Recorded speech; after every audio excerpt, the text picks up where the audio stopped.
All right, what's going on, Israel? Back at it again. I.S.U.P.K, Fayetteville, North Carolina. We're going to do a quick hour real fast. We're going to hit a little bit of Jeremiah real quick. And if anybody got any questions, please feel free to ask in the comment section. I'm rocking it out. I got the computer, so anything y'all got, please come on with it with the questions. Glad to be up in here. Thank the Most High. We're able to grow and function and do what we need to do to push this truth and build this thing that we're trying to do. All right. For all you Black, Hispanic, and Native Indians, time to come back to the Lord. It's time to come back to the Most High. This thing we in right now, what's going on the earth, is so many things going on. It's insane. Craziness out here. Everything going on in the earth should let you know what time we in. The things going on the news, things going on in your day-to-day, everything when it comes to what this Bible was prophesying, and then everything that we trying to teach and raise and build and fix. All right. So first we're going to go to Jeremiah, the 16th chapter. Jeremiah 16, and we're going to start at verse 11. Jeremiah 16 and 11. It says, "Then shalt thou say unto them, because your fathers have forsaken me, saith the Lord, and have walked after other gods, and have served them, and have worshiped them, and have forsaken me, and have not kept my law." Why is the Lord saying this? The Lord is letting us know that when it says, and have walked after other gods, we turned on the Lord. And that's what we're doing now. We done turned on the Most High. We do everything against the Lord because we're following after a people who does not know God. We, as the nation of Israel, are following after a man or a religion and a nation of people, be it the white man, and have taken on their customs and traditions and are serving other gods. Now, when he says, because your fathers have forsaken me, saith the Lord, and have walked after other gods, and have served them, and have worshiped them, and have forsaken me, and have not kept my law. So yeah, our forefathers did the same thing. This one's talking about our forefathers, then it's going to talk about us, because this is what we're doing now too. So back then they was breaking the law against the Lord and serving other gods, worshiping other gods. And now here we are today doing the same thing. Us as a people, we don't serve the Most High. The brothers and sisters in the I.S.U.P.K, we serve the Lord. We serve the Most High. We do what Christ said to do and what he laid down from the Most High. Okay? We're doing it exactly how he said to do it. And this Bible and this record shows us how to do it. But you got to have teachers that teach you, just like you have prophets. And then back then, now we got the prophets back. And we growing and studying and researching and learning and building it up. And now we got to learn how to serve the Lord all over again. But here we are in verse 12. "And ye have done worse than your fathers. For behold, ye walk every one after the imagination of his evil heart, that they may not hearken unto me." And this is what we do. This is what we do. When our forefathers was forsaking the Lord, turning their back on the Lord, the law, and worshiping other gods and going after everything else and what they wanted to do, we doing worse. We got to clean up. We got work to do. You see what's going on out here in your neighborhoods? You see what's going on in the school system? You see what's going on in the courthouse? You see what's going on in jail, prison? You see what's going on in the streets of every major city? You see what's going on at your uncle's house, at your auntie's house, at grandmama's house? We messed up out here, man. That's why the Lord said what he said in Jeremiah 16 and 11. Then shalt thou say unto them, because your fathers have forsaken me, saith the Lord, and I have walked after other gods, and have served them, and have worshiped them, and have forsaken me, and have not kept my law. This is what our forefathers did. In verse 12, and ye have done worse than your fathers. For behold, ye walk everyone after the imagination of his evil heart. And that's what we do. We walking after the imagination of our evil heart. Anything, the evil imagination, we got black men and sisters and, doing what they want to do. They want to go one day, we want to go and sin and eat pork and get high.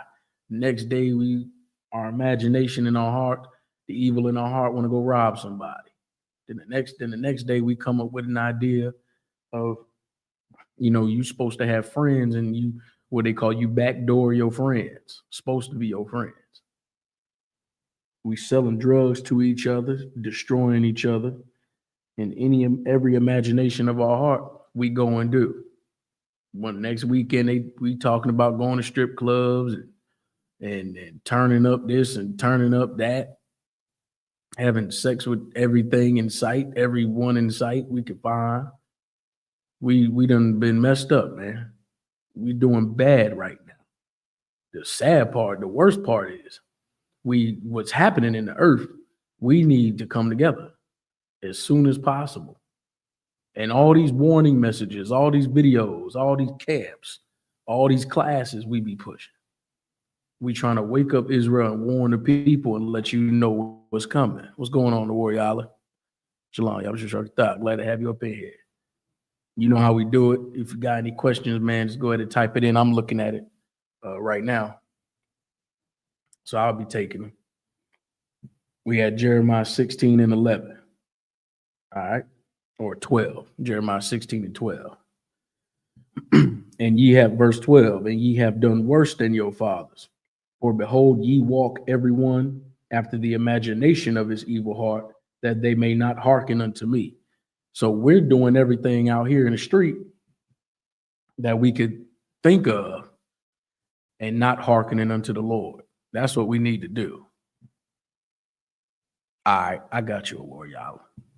So we doing everything imaginable, and we need to come back to the Lord. Let me see, where'd I put that up?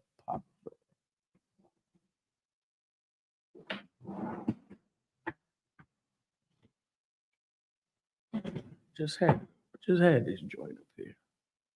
I got you, Warrior. I gotta find out what you call it. The apocrypha. I just had that joint. Damn.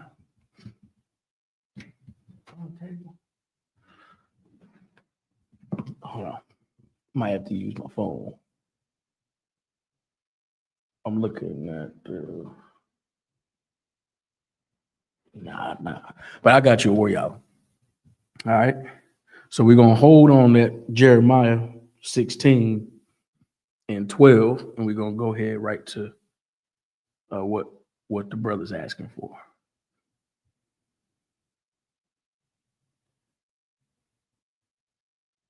All right.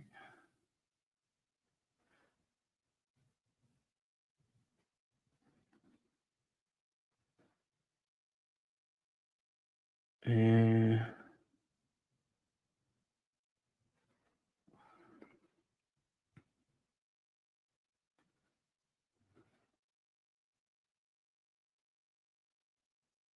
all right. We're gonna go to 2nd Ezra 6 and 54. All right. So 2nd Ezra 6 and 54. I'll break it down real smooth. All right. Hey, yonder bar, man. We're gonna get it in. Well, let me do 6 and 54 and 55.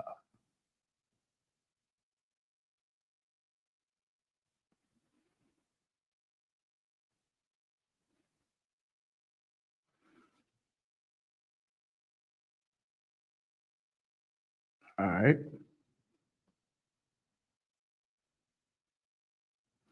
No, I need that King James.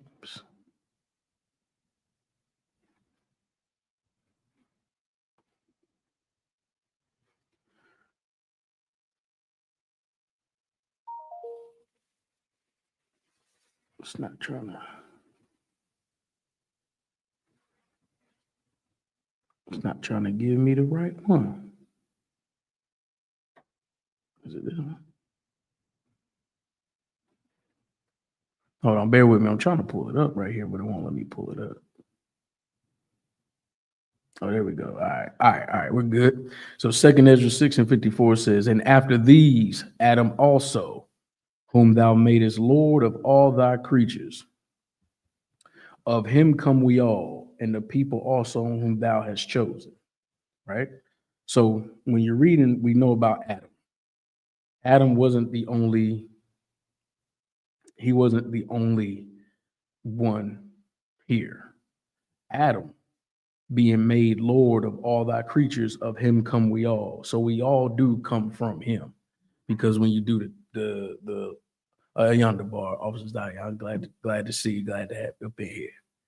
So Adam, also whom thou madest Lord of all thy creatures, of him come we all, and the people also whom thou hast chosen, because we all come out of Adam. Meaning you got all the nations and people and who you see now come from him, and the people that were chosen come from him. So when you look around and see Chinese people and Arabs and Asians and all that, black people and the white man, when you go down the line biblically, we're starting with Adam, but we're not. But Adam wasn't the only one singular person here, because you're talking about that time of him being here and then after him. So when you read Genesis 10 and Genesis the 19th chapter and the 25th chapter, you're going to read about the nations. Remember when the flood came and wiped everybody out except 8 people through Noah. Noah is after Adam. So through Noah came the nations. You got Jacob and Esau. You got Ham, Shem, and Japheth. When you run it down, you got Ham, Shem, and Japheth, the sons. Then you got the Hamites or the Ham sons, which would categorize your Africans. I'm saying Africans to be as a blanket term, but you got them. Then you got the Shem line, where you get your, Jacob and Esau's, and you get the Asians and you get the Arabs out of the Shem line. But when you get all the way down the line, you got Abraham, you got Isaac, and you got Jacob.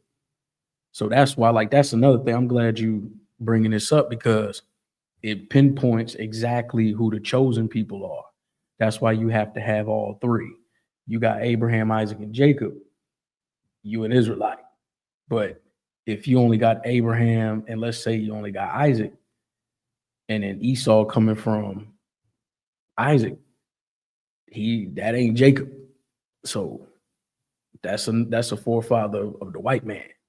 Then if you go to Abraham, let's say like the Arabs like to run on with Abraham, saying they're in the lineage too, but Ishmael don't fall under Isaac, and he damn sure ain't Jacob or Israel. So you ain't in the line either. Arabs ain't in the line either. Ham, the son of Noah, he back there somewhere. His line, them Africans coming straight from Ham. They nowhere near Abraham, Isaac, and Jacob, no way. You know what I'm saying? So when you come down like that, that's why it says, and Adam, let me go back.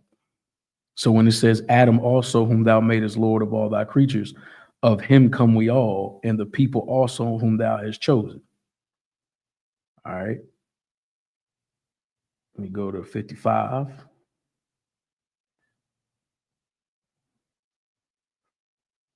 Let me go. All right. So verse 55 says, and this have I spoken before thee, O Lord, because thou madest the world for our sakes. So when you get the rundown, the Lord made the world for us. The Lord made this earth for us, which is what I was getting into in Jeremiah. So in Jeremiah, when it says the Lord made the world for us, we the ones that's supposed to be, ruling. We the ones that's supposed to be running things. We supposed to be responsible of the oceans, making sure the water's good. We're supposed to be responsible for the land, make sure the land is being taken care of correctly. We're supposed to be responsible and make sure the air, there ain't no polluting going on. We're supposed to make sure the animals is in proper place. We're supposed to make sure the the food is being regulated the right way. We're supposed to make sure we're supposed to be responsible in running the earth. This earth that is we walking on was made for us to rule, and the other nations, they the ones that's supposed to be serving. But right now, everything's upside down. We the ones having to go to the slave, go to work. We're the ones having to put time in. We're the ones having, and the thing about it is, we supposed to be running the earth. You got laws on how to run the earth. You got laws on how we got laws on how to do this. White man don't care about no land. He running the earth right now, but he ain't supposed to be running the earth. That's why you read the earth is given into the hand of the wicked. That's why the water's messed up, the food's messed up, processed wrong, and genetically altered, and you seeing all the produce is bad. The oil is messed up. Oil, they done took so much oil out the earth. You got synthetic oils now. You go and look at the air is bad. You go look at California and all over the earth, and you know, in the South and New York, and the pollution in the air. The air is bad. What I say, water is bad, food, everything is backwards. People are believing that they're women and they're not women, and men think they're women, and women think they're donkeys, and people, the earth is jacked up. Earth is messed up from the people to the food to the water to the everything. The environment's messed up. Animals done going crazy. Animals getting extinct. Everything is backwards. Everything is upside down backwards because the one that's ruling right now is over the earth, and he is a horrible keeper. He's not supposed to be running the earth right now. The Lord said we supposed to be running the earth. And that's interesting because if we had the earth in our hands, and according to this Bible, according to how it's supposed to be run, then we would be able to, build this earth up the way it should be, keep it running like it should be.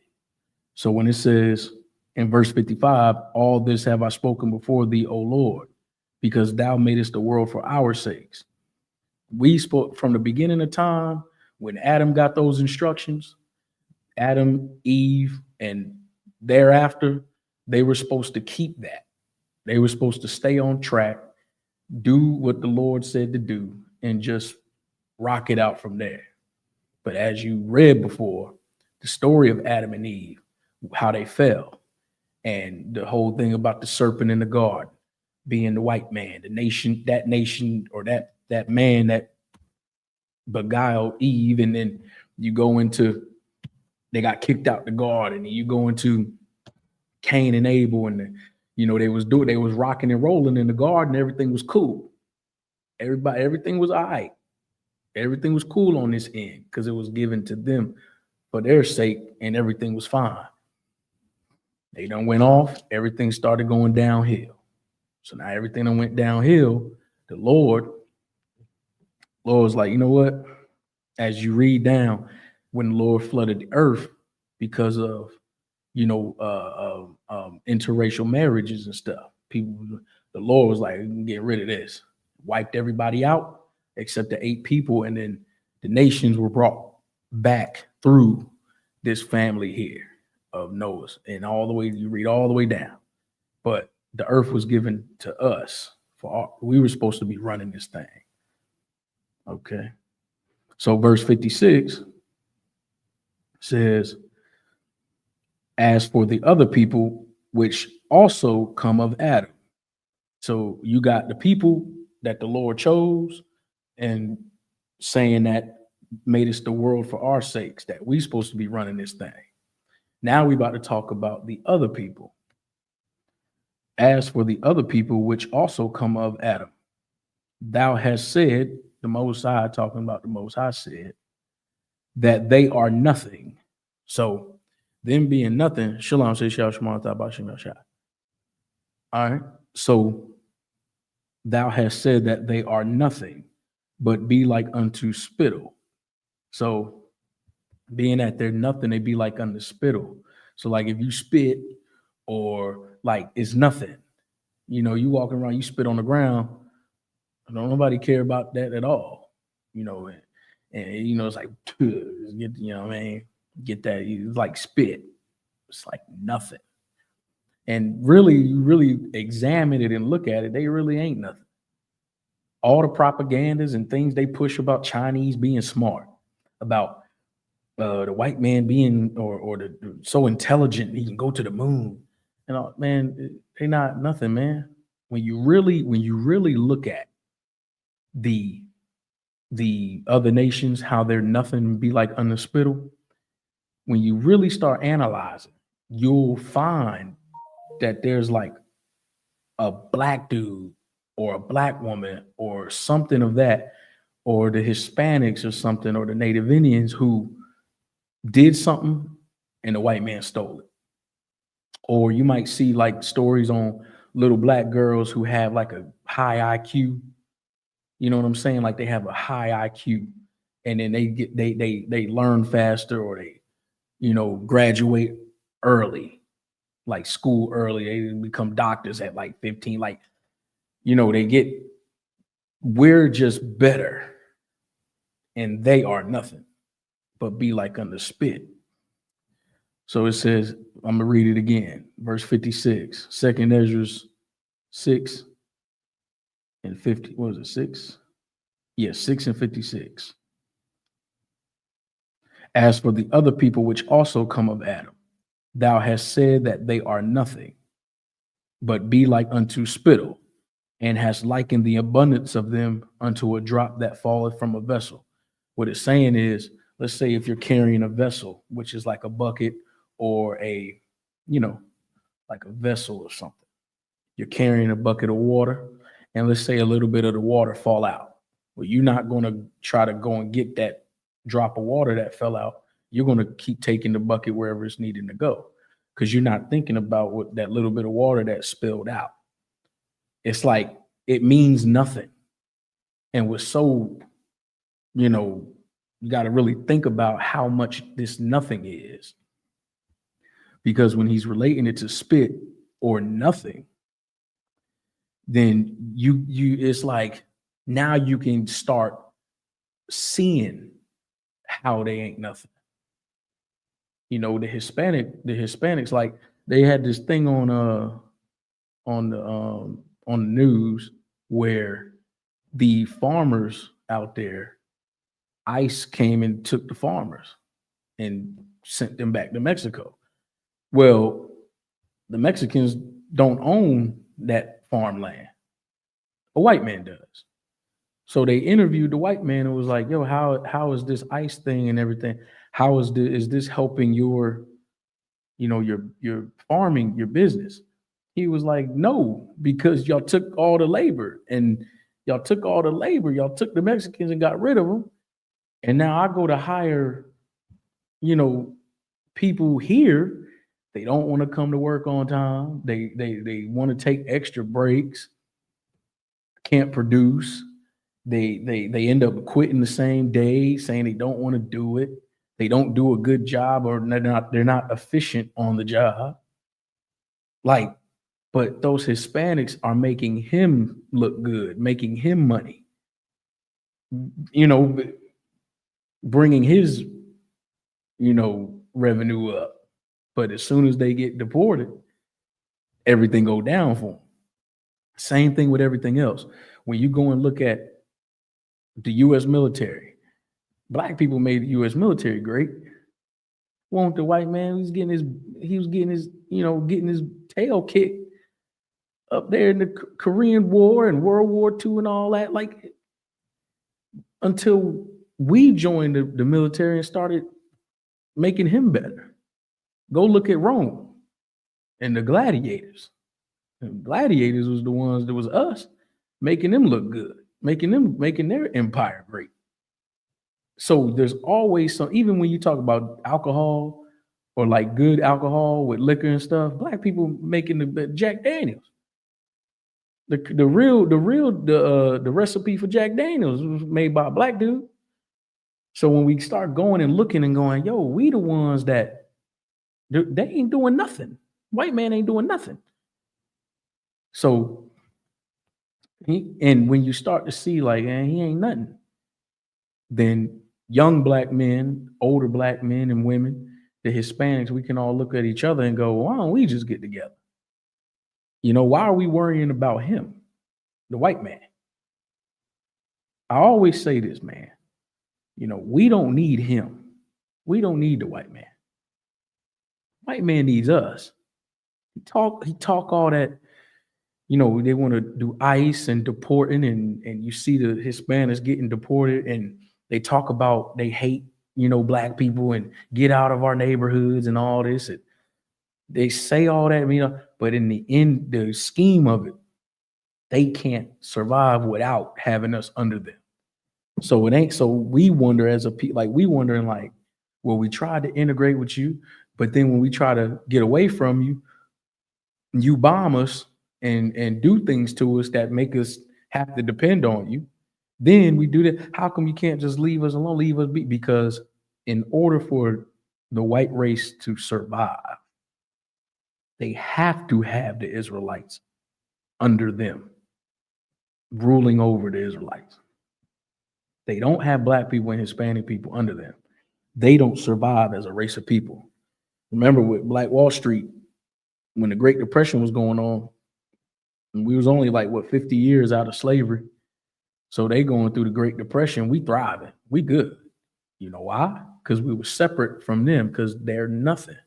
They can't, when you really examine it, the spittle and like a drop that falls from a bucket, you can see the metaphor, you can see what it's saying. But when you really think about it and go, yeah, they ain't nothing, then that's what you got to process and understand. Like, this is what it's saying. And then you got to take what you learn and apply it in your everyday. Now, I'm not telling you to go out and treat white people bad. I'm not saying slam the door in their face or put a hand on them. Don't do that. We can be civil, but to know and understand that they're nothing is important. Okay. All right. So verse 57. And now, O Lord, behold, these heathen, which have ever been reputed as nothing, have begun to be lords over us and to devour us. So this is what we're saying. Remember now, the earth was given to us. The earth was given to us. We supposed to be ruling and running and doing our thing. Now, I got a quick question. There's a good precept to what we just read. And let me go ahead and pull it real fast.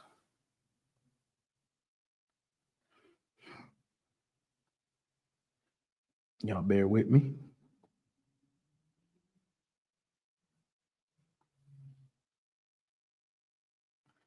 All right. So I hope I answered your question about verse 2 Ezra 6 and 54. It's a good one, because this right here, 2 Ezra 6 and 54 through 57 or 59, it goes all the way down. It's good on when people say, well, we all the same. Don't we all come from Adam? We all human beings. We all one race. We're all together. We're supposed to be together. Then you pull this and you show them that we're not all together. Like just because we bleed the same color blood, just because I have a heart pumping in my chest and the white man got a heart pumping in his chest, that don't make us the same. That don't mean we're on the same playing field. The Lord put things in order. The Lord put things in a specific way that he wants it in that way. We can't turn around and try to say what we want the Lord to say. We can't, as people, we can't say, well, this is what God was trying to say. We can't try to change God's words and make it fit how we feel when the white man as a nation, as a people, are doing everything opposite. That's why it talks about him having a smooth tongue, a fourth tongue, and his words were smooth as butter, but war was in his heart. Paraphrasing. That's what we dealing with. So when you see black people trying to hug the white man and shake hands with the white man, and you got Hispanics trying to roll with Donald Trump, you got people saying that, all white people ain't bad. That ain't the point. The point is we got to understand who we are, get back to that. Then we can talk about all that other stuff. But we can't ever do nothing or be efficient until we turn back to the Lord, do what he say and rule, and then start setting things in order. All right. But what I wanted to get was Ecclesiastes 10 and Ecclesiastes 10 and 7. So Ecclesiastes 10 and 7. All right.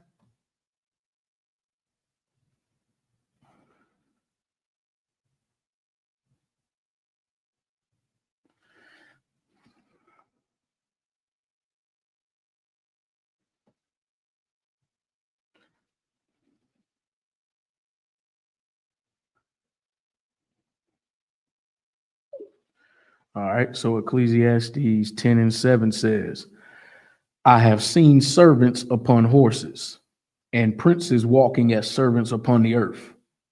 This is something that you see often. You see this as it's saying, and then also as let me see if I can pull this photo for y'all real fast. And this is what has happened to us. Okay. So, warrior Allah, I hope I answered that for you about verse 54.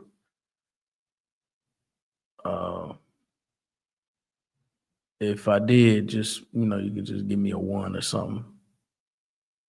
If not, if I didn't go all the way there, you let me know if there was anything you didn't understand on it.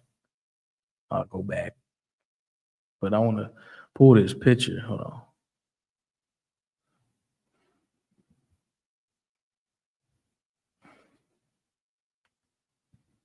All caps.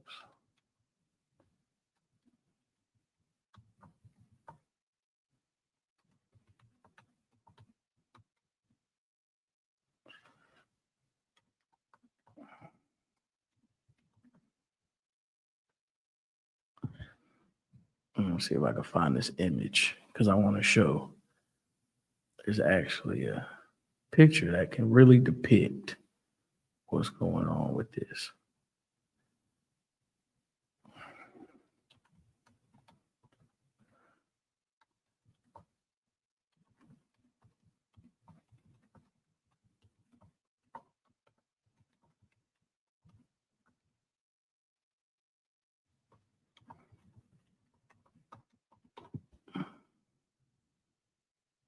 Man, I'm trying to find this picture, man. I can't find it right now.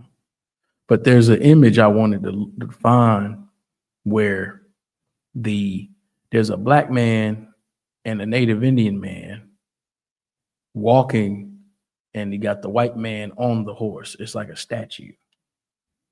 I'm trying to find it.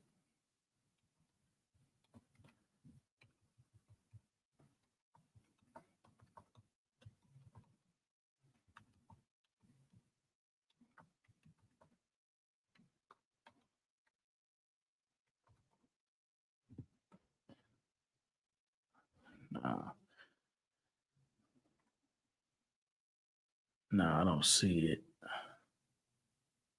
It was a good one too, man. Like it depicted exactly what this was saying. But I can't find the photo, y'all. I'm sorry. I apologize. But yeah, so when it's talking about princes, I've seen princes. Let me go back. So when it says, I have seen servants upon horses and princes walking as servants upon the earth, that's us. Because the servants are up on the horse. They don't have to walk. They should be walking, but servants are on the horses, meaning they riding, you know what I'm saying? They're good. But the princes who are supposed to be on the horse are walking. So it's backwards. You got the blacks and Hispanics on the bottom, like destroyed. And you got the servants who are supposed to be the servants on the horse. They up there. They're the roles, the positions are flipped. And that's what we got to get back to. We're supposed to be the ones on the horses. They're the ones supposed to be, walking. And even when you look at, like when you go and you watch, Django, in the beginning, them white men were on the horses and we was the ones walking. When you think about the Trail of Tears, they wasn't walking. They were on the horses. So the servants is on the horses and we the princes. We the ones walking the Trail of Tears. All right. So let me get out of that. All right. So when we go to, that was Ecclesiastes 10 and 7. So when we go back to Second Ezra, that's why it says in verse 57, Second Ezra 6 and 57, and now, O Lord, behold, these heathen, which have ever been reputed as nothing, have began to be lords over us and to devour us. So they then became lords, or they have power over us and devour us. And that's what they do all the time.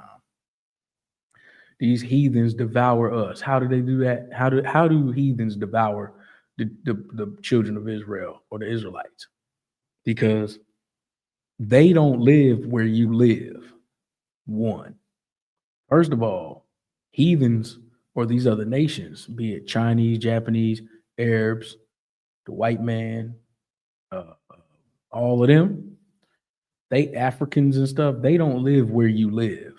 One. Two, they set up shop in your neighborhoods and they rob us. They rob us by taking what little to nothing we have and then giving it to their own. All them black owned mom and pop stores and black owned grocery stores and black owned this and black owned that. We don't have that no more. So the Arabs go and set up a shop in your neighborhood. Shalom, what's going on? I was good. They go and set up shop in your neighborhood. Have you buying cigarettes and blunt wraps and chips and all kinds of stuff, juice and cookies and stuff. And they set up in your neighborhood and take that money and make sure their own is good. So when you see 2 or 3 or 4 Arab shops pop up, little shops, they know each other. They know each other. Now we in Fayetteville right now, Fayetteville, North Carolina. Now, I didn't talk to them. They say they're the same family as the ones up north in New York and stuff. They the ones up there. They the same line as the ones in New York and Philly and all that, because they staying with their own. You don't think that's the same thing going on with the Asians? With the Asians, the little Chinese restaurants and all that, they know each other, man. They know. They know they know where to set up and how to get it, because all they got to do, they come over here and they get respect from the white man, even though the white man don't like nobody. But the white man think different, meaning we as black people don't think because of Christianity. We just doing whatever the white man do, thinking that's going to work for us. Christianity makes you don't think. There's no thought processing going on. So we think everything's all love and we one people and everybody's happy, everybody's good. It's just, we got to work, it's just how it is, just how life is. And it ain't, because they got everything there. Every reason why your life is the way it is because of Christianity, is because of Islam, because of the white man. You got to pinpoint what it is. You got to see it and go, that's the reason. And noticing, and you look around, they got the Arabs got their smoke shops and all that set up. Asians got their Chinese trying to sell fried rice and all that. You got immigrants coming over here, and I ain't talking about us. I'm talking about the heathen immigrants coming over here, popping up, getting jobs left and right. When Donald Trump said Mexicans are going to take black jobs, or whatever the hell he said, you got the heathen immigrants coming over here really taking the jobs. Like really setting up, posting up, taking the jobs. I was trying to order a pizza. I couldn't understand what the hell dude was talking about. I'm thinking he's whatever, but it turns out he's one of them Ukrainians. We got like, where'd you come from? You know what I mean? Where you come from? The Hispanics ain't taking nobody's job. The Hispanics already had their jobs till Donald Trump put ICE on everybody and started deporting and kicking everybody out. But the Mexicans won't bother nobody. Did their job, went home. You wouldn't even have known the difference. Couldn't tell the difference about me. When do you see Mexicans taking over black jobs? Where? What are you talking about? But you damn sure got them Ukrainians and all them coming over and sliding up in Little Caesars. You got them Ukrainians coming over doing, sliding all in the cracks. But y'all got to be careful, man. So when you pay attention to what's going on around you and seeing how they devoured us, they taking what little we got and putting it for them, devouring us too. How? In prison, in jail. And they like to push that 13th Amendment about slavery being over and all that. That ain't what that's talking about. Go back and read the 13th Amendment. 13th Amendment is talking about how slavery is legalized under the condition of if you get convicted, they can put you back into that. I watched the interviews, man, and listened to real stories of people who went to prison and how they have real stories of picking cotton, man, because you don't have quote unquote rights no more. You up under the prison system. So they can do whatever they want. They're going to take you out in the field and you're going to pick cotton and tobacco, and for real. Like, that's for real. So how do you systematically do that? How do you get millions of black people back into slavery and nobody say nothing? You demonize the men, the black men and the women, and the Hispanic men and the women, and you falsify records. You plant drugs on them, get them in the system. Now you can put them back into slavery again. But they'll say it's legal. And guess what? Nobody creates an uproar when you lie on somebody and the public believes that they are a criminal. If you lie on a black man and make him look like a criminal, see, they own drugs. See, he's a murderer. See, he's selling drugs. He got guns. He's a criminal. So now the public goes, well, yeah, he should be in prison. When it's a lie. And then you lock up millions, 2 million. That's a nation of people, man. 2 million black men in prison. For what? Like who? Like, and then most of the time, like, and I say 9 times out of 10, you got black men who didn't do anything, or the severity of the crime shouldn't be 30 years. You know why they stick them numbers on black men like that and the Hispanics, the tribes? Because they're trying to get the slave years up out of you. They lock you up at 18 and say you got 30 years. Yo, you coming out 48, almost 50. You spent your whole life in there, picking cotton, going to the same routine every day around the same people every day. You don't go home. You don't spend daytime in prison and then go home. You in there every day. Imagine you go to your job and you can't go home. You just at your job all day, seeing the same people every day, but you still got to work in there. Like in prison, you got to work. They wake you up at a certain time. They're going to have you picking cotton or oranges or something. It's going to be some slavery for real. Then you got to deal with the different nations in there, meaning you got the white man, you got black people in there, Hispanic people in there, and nobody's really in the truth. Ain't nobody in the truth in prison like that. I mean, big shout out to the prison program and the I.S.U.P.K.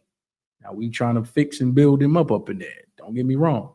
But I'm saying generally, ain't nobody in there. Man, it's rough in there. It's rough. Then you got to deal with the COs, the correction officers. You got to deal with. It's just bad, man. That's how they devoured us. They got the man up out. Matter of fact, let me pull that real fast. Let me get that. Bind the strong man.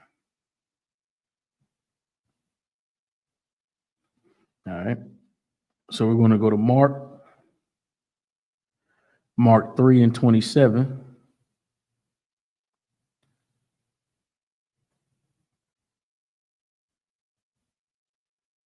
Mark 3 and 27 says, Mark 3 and 27 says, no man can enter into a strong man's house and spoil his goods, except he will first bind the strong man, and then he will spoil his house. You ain't gonna bust into a man's house and he looking at you, you looking at him, and you just start taking stuff. Yeah, let me go ahead and get that TV. Let me go ahead and take that from you. Let me go ahead and get that couch. Let me get that jewelry over there. Okay, cool. Hell no. And let me get these boots up off you and these shoes. Yep. Let me go ahead and get the food out the fridge too. Man gonna look at you like gonna beat you the hell up. Gonna wonder what the hell you doing in his house. But and you can't spoil his goods, meaning take what he got, unless you bind him up. You get in, you're gonna tie that man up, bind him up, put him in a position where he can't stop you from taking his stuff. So when it says, no man can enter into a strong man's house, that's important, a strong man's house, and spoil his goods, except he will first bind the strong man and then he will spoil his house. So how did the white man do that? How did he do that? Now, mind you, this is saying a strong man, saying a strong man's house. How did he enter our house and bind up that man? He used the woman, our woman, used our woman against us, came in, used our black woman against us. Now you battling two. Now you battling your woman and you trying to battle the white man. And I'm talking as a people. That's why I'm saying we ain't strong as a people like we once was. We done got weak out here. Okay. We done got weak. White man came in and started spoiling our house, spoiling our goods, taking what we got, destroyed our children, got to our woman, destroyed our sons and our daughters, binded us up. You get a black man, black woman together, got 2 kids or something like that, they together, white man come through and take you to jail. Now you go to jail for what? They pull you over, throw some drugs in the car. Oh, gotta take you to jail. You was on the way to work. Now you in jail, you miss work, you get fired. Now you fired. Now you ain't got no job, you in jail. The little bit of bail money you might have that you had to call your girl to come give to you, get you up out of there. If you have a woman or not, got to get you up out of there. Now you get out, got court date, got no job. Like now you worse off than when you was just trying to go to work. You know what I'm saying? But now you done been bounded up.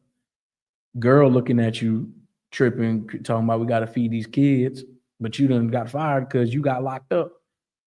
And now she on you. The kids hungry and stuff. How you gonna do it? Your bills, the white man done set up a system where we gotta pay to live on the earth that God gave us. Now we gotta pay the devil, but you gotta get that money up, you know what I'm saying? But you lost your job. You went to jail. Now you in the system. Like you bound up, man. Then Lord be with you if you got a monster as a woman. Put you on child support. Now you just got the new job. She put you on child support out. Now it's like, oh my God. Now you miss one of them payments, cops coming back for you. Now you developing a record. This is how they do us, man. But we need something more powerful than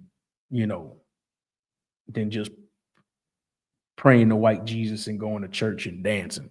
Sister said the Chinese, the Arabs, and people from other nations support each businesses. Like, yeah, so she said we don't support our brother and sisters' businesses. That's true. In the UPK we do, but out here generally with Israel, we don't support each other like that. But there's time gonna come. Time gonna come where we gotta support each other, man.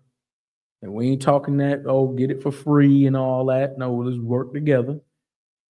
Businesses, putting our heads together on how we can look out. We in this war too. Don't remember this. You see what's going on overseas. Israel, Palestine, Russia, the Ukraine, these different nations fighting and warring and different things popping up. You got race wars over here in America, the whites and the blacks and the Hispanics and all of this stuff going on. We in this war too, but we got something that don't nobody else got. That's brotherhood and sisterhood. And the Most High, we gotta show him that we bout it.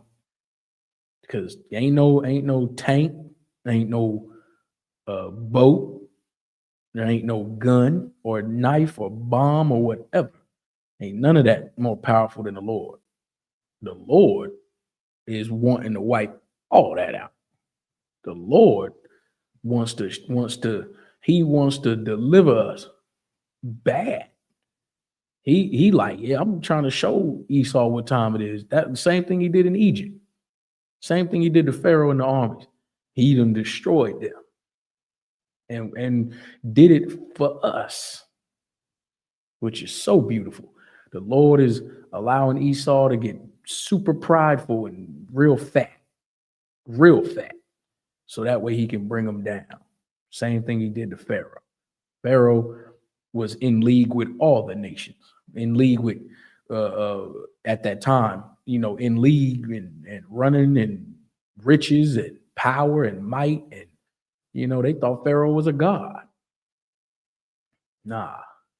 Most High showed real quick how much Pharaoh is not a god, just like he's going to show America. America on the downfall now. But the sister's right. We should support each other and work together and learn new things, build things up. put our minds together, put the skills together. You got brothers and sisters that know how to, make clothing. You're gonna need that. Got brothers and sisters that know how to farm. They know how to, regulate and can show another brother and sister how to do it. Got brothers and sisters that know how to do a lot of things. We come together, we unstoppable. And think about how many, I'm gonna get up out of here in a few minutes. If anybody got any other questions, please ask. All right. But think, what if we came together as 12 tribes? Like, think about how black people come together. That's just one tribe generally. But imagine if all 12 tribes came together. So you're talking about the blacks in America, the Hispanics in America, the Native Indians in America alone. Then you're talking about the island brothers and sisters from Trinidad to Barbados to Haiti and Dominican Republic and Cuba. Like you stacking a big number now. Then you get to Mexico with Mexicans. Then we go down to South America and we get all the Colombians and the Brazilians and you put the 12 tribes together, and then we didn't even go overseas to Europe and all that and to gather the brothers and sisters for real. I'm telling you, man. We can do it. Well, we got great skills up in here. Great skills. And then we put the Lord backing us up. Man, come on, man.